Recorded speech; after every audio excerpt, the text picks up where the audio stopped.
রাধে রাধে বন্ধুরা, তোমাদের সবাইকে আমার ছোট্ট চ্যানেলে তোমাদের সবাইকে স্বাগত। আশা করি তোমরা সকলেই ভালো আছো। বন্ধুরা, একটা কথা বলি, যারা ভক্ত, সত্যিকারের ভক্ত, তাদের মুখে কখনোই কিন্তু গালি আসবে না। বলতে যদিও তুমি চাও তবুও আসবে না। গালি দেওয়া মহাপাপ।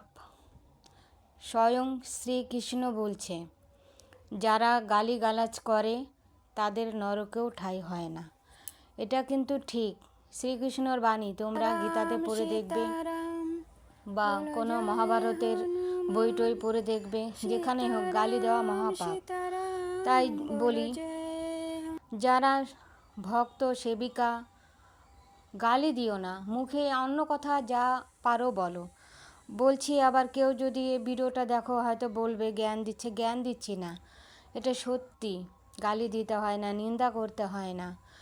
তুমি ভক্ত, তুমি ঠাকুরের উপরে সব ছেড়ে দাও। তিনিই বিচার করবেন। বিচার করার আমরা কে? তিনি বিচার করবেন কে অন্যায় করছে, কে ভুল করছে, কে ভালো করছে, সব তিনি উপর থেকে দেখছে। এগুলা মায়ের লীলা, কৃষ্ণর লীলা। ভগবান তো একটাই, এটা বাস্তব কথা। কিন্তু আমরা মানি কি? আমাদের তো মন মানে না। আমরা সবাইকেই বসে, আমরা সবাইকেই ভালোবাসি, কিন্তু গালি দেওয়া কোনো এটা সমাজে আসে না। সনাতনী ধর্ম যারা আর কি, সনাতনী ধর্মের মানুষ যারা, তাদের মুখে মানায় না। আর বলি, যাদের গায়ে ঠাকুর আসে, ভর হয়, সত্যি মায়ের অসীম কৃপা যে তাদেরকে মা কৃপা করে, তাকে যে বেছে নিয়েছে, তার গায়ে যদি আসে মা শক্তি, কখনো মা নিজে থেকে কখনোই বলবে না। যে কোনো কারো গায়ে যে কোনো ঠাকুর, শুধু কালী না, দুর্গা না, শিব, সবাই আসে ঠাকুর। যাদের উপরে কিঞ্চিত মাত্র কৃপা হয়, তবেই তাদের গায়ে ভর হয়। কখনো কারো যদি কোথাও কাজ হয়, ডাকতে হয় না ভক্তদের, ভক্তরা নিজে থেকেই যায়। বলি কৃষ্ণকালী মায়ের কথাই, দেখো মা বলছে তোমরা এখন এসো না, আর দোকান বলছি, মন্দিরটা খুলুক তখন আসো। কে শোনে কার কথা? ভক্ত তো যাবেই মার কাছে। যেখানে শুধু মায়ের নাম জপ করে ঘরে বসে এত এত উপকার পাচ্ছে, উপকার, তাহলে মার কাছে কেন আমরা যাব না? অবশ্যই আমিও পাইছি, সঙ্গে সঙ্গে মায়ের নাম জপ করে আমি সঙ্গে সঙ্গে উপকার পাইছি। একদম আমার মেয়েকে আমি তাই বললাম, দেখ বিশ্বাস করিস না, দেখ। ও আমার মেয়ের একটু কম বিশ্বাস করে, তা আমি তো খুবই বিশ্বাস করি। আমি সব ঠাকুরকেই ভালোবাসি, এই যে ছোটো মা, আমি সবাইকেই ভালোবাসি। কেন যে আমি জানি না, আমি যাকে দেখি তাকে দেখেই আমার চোখ দিয়ে জল বের হয়ে যায়। আমার এত ভালো লাগে, ওনাদের প্রতি আমি নিজেকে সঁপে দিয়েছি সত্যিকারে। তাই এত এত উপকার পাচ্ছে। দেখো তো, বোবায় কথা বলছে, ক্যান্সার ভালো হচ্ছে, টিউমার ভালো হচ্ছে, অপারেশন ছাড়া টিউমার ভালো হয়ে যাচ্ছে। এত বড় বড় মিরাক্কেল করছে কৃষ্ণকালী মা। সে তো মানুষ, আমরা কিছুই করি না, সব তারাই করে, ভগবানই করে।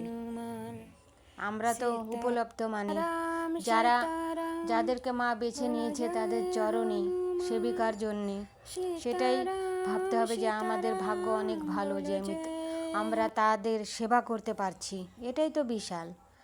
তাই বলি, কেউ গালি দিও না, মন থেকে সবাই ঠাকুরকে ভালোবাসো, ঠাকুরের উপরে সব ছেড়ে দাও, ঠাকুর ঠিক তোমার সমাধান করবে। ভালোবেসে দেখোই না মন থেকে, বিশ্বাস করে যদি ছাড়া যায়, মনের মধ্যে যদি রাখি, মাকে আমি দিয়ে দিলাম, মা তুমি আমার এটা সমাধান করে দিও মা, কিন্তু হবে কি হবে না, মায়ের কাছে দিলাম, এইভাবে বললে তো হয় না। বিশ্বাস করে ছেড়ে দিয়ে তোমাকে আনন্দ থাকতে হবে। ভক্তি করো, আনন্দে থাকো। সময় গেলে তো সময় আসে না, ভক্তি করতে থাকো না, সব কিছু ঠাকুরের উপরে তোমার দায়িত্ব দিয়ে, তোমার সংসারের দায়িত্ব দিয়ে, তাহলে দেখবে কোনো না কোনো সমস্যা সমাধান করবেই মা, রাস্তা দেখাবেই। যেই রাস্তা আমরা দেখতে পাইনি, কোনো দিনও ভাবিনি, সেই রাস্তাটা হয়তো তোমার সামনে খুলে গেল, যে না, মায়ের উপরে আমি সম্পূর্ণ দায়িত্বটা দিয়ে দিয়েছিলাম, তাই মা আমার রাস্তা খুলে দিল, ভাগ্য খুলে দিল। কখন কে কোটিপতি হয়, কে ভিখারি হয়, কেউ বলতে পারে না বন্ধুরা। ভাগ্যের চাকা তো সবসময় ঘুরছে, কোথায় যায় ঠেকে যায় বলা মুশকিল। দেখো লটারিতেই এত এত মানুষ লটারি কাটে, সবাই কি কোটিপতি হয়? হয় না। কার কখন ভাগ্যে খুলে যায়, সেরকম সব কিছুই দায়িত্ব যদি ঠাকুরের উপরে দেওয়া যায়, তোমার ফাড়া থাকলেও কেটে যায়, সমস্যা থাকলেও সমাধান হয়ে যায়। তোমাকে কিছু না কিছু স্বপ্নে বলবে, তুই আমাকে এত ভালোবাসিস, আমার উপরে সব সমস্যার সমাধানের জন্য ছেড়ে দিয়েছিস, তুই এটা কর। ঠিক বিশ্বাস করে যদি ছেড়ে দাও, স্বপ্নে অবশ্যই রাস্তা দেখায় ঠাকুর, কিন্তু সঙ্গে তোমার সামনে এসে হাত ধরে সব কিছু দেখায় দিবে না, স্বপ্নেই বলবে। যারা সত্যি ঠাকুরকে ভালোবাসে, স্বপ্নে কিছু না কিছু তাদেরকে ইঙ্গিত দেন ভগবানরা। তাই বলি, বিশ্বাস রাখো মনে, বিশ্বাস রেখে এগিয়ে চলো, তাহলেই না রাস্তা পাওয়া যাবে। দেখো আমরা তো দেখতে পাই না, আমাদের চোখ থাকতেও অন্ধ বন্ধুরা, আমরা কি দেখতে পাই? ভগবান তো আছে, কিন্তু ভগবানের মূর্তি দেখেই আমাদের ভালোবাসা জেগে যায়, যে এটা আমার মা, এটা হচ্ছে ভোলে বাবা, এটা কালী, এটা কৃষ্ণ। তাহলে ওনাদের মূর্তিতেই এত তেজ, এত শক্তি, আর ওনারা যদি স্বয়ং আমাদের সামনে এসে দাঁড়ায়, আমরা কি থাকতে পারবো? আমরা তো জ্বলে পুড়ে খারকার হয়ে যাব। সেই জন্য আমাদেরকে অনেক, যারা সাধু সন্তরা আছে, অনেক তপস্যা করে, তারপরেই ওনাদের দর্শন পায়। অত সস্তায় দর্শন পাওয়া? বলো বন্ধুরা তোমরা। যদি আমি ভুল বলে থাকি তাহলে অবশ্যই ক্ষমা করে দিও, কেন ছোটো মুখে বড় কথা হয়েও যেতে পারে। কখন কি বলি বলা মুশকিল। যখন ভিডিওটা করি তখন ঠাকুরের মধ্যেই আমি ঢুকে যাই, ভাবি যে আমি ঠাকুরের সামনে বসে আছি, তাই আমি ভিডিওটা করছি, এরকম আমার অনুভব আসে। কৃষ্ণকালী মায়ের সামনে বসে আছি, এরকম মনে হয় আমার।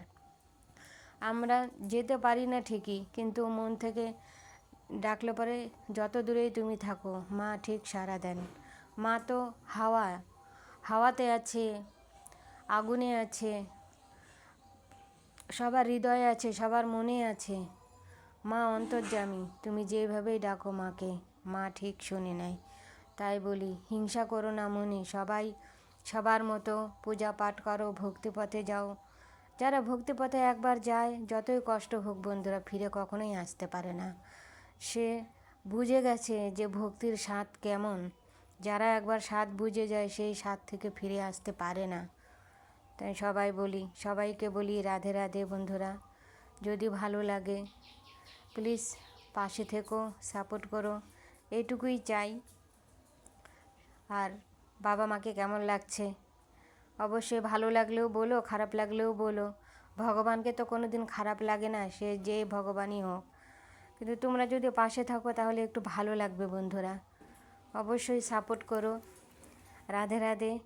সবার সব আশা পূর্ণ হোক। মা বাবাকে এটাই বলবো, সবার আশা পূরণ করে দিও।